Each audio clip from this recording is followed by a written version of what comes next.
नमस्कार मित्रांनो, आज मी तुमच्याशी युद्ध आणि शेअर बाजार या अतिशय ज्वलंत आणि तुमच्या आमच्यावरती परिणाम करणाऱ्या घटकाची चर्चा करणार आहोत. समजून घेऊया नेमके युद्ध आपल्यावरती आणि विशेषतः शेअर बाजारावरती कसं परिणाम करतं.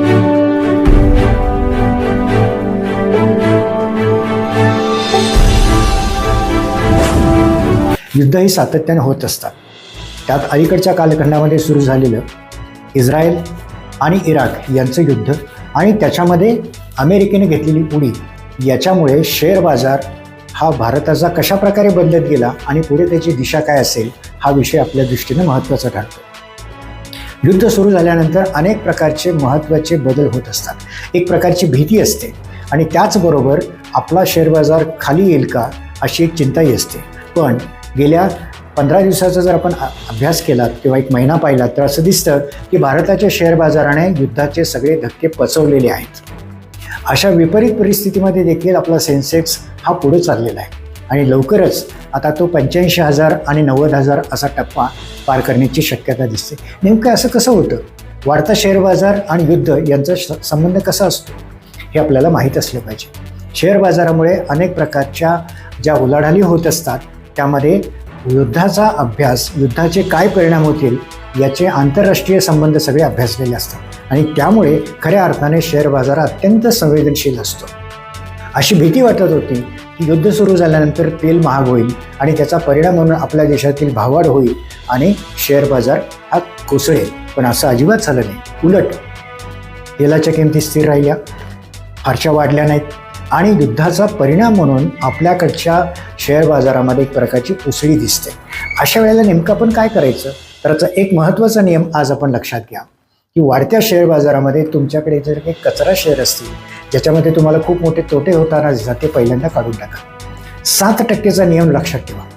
7% नियम हा आपलं नुकसान कमी करण्यासाठी महत्त्वाचा ठरतो.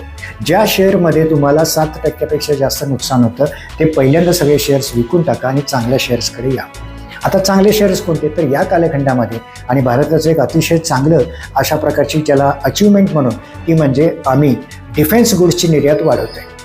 याच्यामध्ये भारत हा आता एक प्रमुख डिफेन्स गुड्स निर्यातदार म्हणून पुढे येतो आहे. अशा प्रकारची जी काही कंपनी असतील त्याच्यामध्ये तुम्ही तुमचे पैसे पार्क करू शकता. Hindustan HAL, Hindustan aeronautics limited असेल, माझगाव डॉक असेल, अशा प्रकारच्या कंपन्यांच्यामध्ये आपण जाऊ शकता. अर्थात ही शिफारस अभ्यासपूर्वक तुम्ही घ्यावी ही विनंती करतो. पण लक्षात घ्या की ही अतिशय चांगली संधी आहे की वाढत्या शेअर बाजारामध्ये जे शेअर्स तुमच्याकडे पडून आहेत, ज्या शेअर्समध्ये नुकसान दिसतं त्यातनं बाजूला व्हा.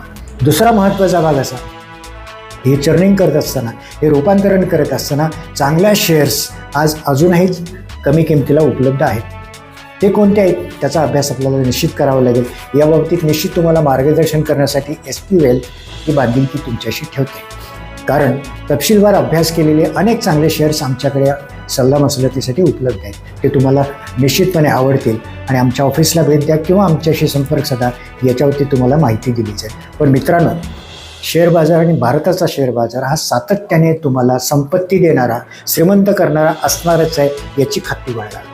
शेअर बाजाराची भीती वाटत असेल तर पर्याय आमचा म्युच्युअल फंडाचा आहे. तुम्ही म्युच्युअल फंडात या. अतिशय चांगल्या प्रकारचे परतावे देणारे, सुरक्षित परतावे देणारे म्हणून आज म्युच्युअल फंड सर्व परिचित होत आहेत आणि अगदी 200 रुपयाची SIP सुरू करता येते. तुमच्या घरातल्या प्रत्येकाची अशा प्रकारची SIP सुरू करा आणि संपत्ती निर्मितीचा हा जो समृद्धीचा मार्ग आहे त्याच्यामध्ये तुमची गाडी आली का ते पहिल्यांदा बघा. कारण बऱ्याच वेळेला अजूनही लोकांच्या मनामध्ये शेअर बाजारावरती भीती आहे आणि त्यामुळे पोस्टामध्ये किंवा बँकेमध्ये FD करून सुरक्षिततेच्या चुकीच्या संकल्पनेमध्ये बसलेलं. खऱ्या अर्थाने बँकेच्या FD या भाववाढीपेक्षा कमी परतावा देतात म्हणजे तुमचं नुकसान करतात. हे का लक्षात घेत नाही तुम्ही? तुमचा परतावा भाववाढीपेक्षा जास्त असलाच पाहिजे. तो देतो कोण? शेअर बाजार देतं. पण जोखीम आहे. दुसऱ्या बाजूला कमी जोखीम असलेले अभ्यासपूर्वक गुंतवणूक ज्याच्यामध्ये येते ते म्युच्युअल फंड आहेत. याच्यामध्ये तुम्ही निश्चितपणे या.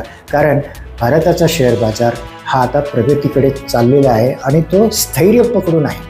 याचं महत्त्वाचं कारण भारतामध्ये SIPच्या मार्फत प्रचंड मोठी गुंतवणूक दर महिन्याला होत असते. त्यामुळे आमचा बाजार फारसा कोसळणार नाही. तो सातत्याने वर्धिष्णू असणार आहे, वर्धमान असणार आहे आणि तुम्ही त्याच्यामध्ये निश्चित सहभागी झालं पाहिजे. पुनश्च एकदा SP वेल्थमार्फत युद्धापासून फारसं आपलं नुकसान झालेलं नाही. युद्धामुळे आमचा फायदाच होत असताना दिसतो आणि शेअर बाजार हा फारसा घसरत नाही आहे, तो स्टॅबिलिटी किंवा स्थिरता टिकून आहे, हेही आपण लक्षात घेऊया. आणि पुन्हा एकदा शेअर बाजार आणि म्युच्युअल फंड हे संपत्ती निर्मितीचे महामार्ग तुमच्या जवळ आहेत का, तुम्ही त्याच्यावर आहात का, हे तपासून पहा. धन्यवाद.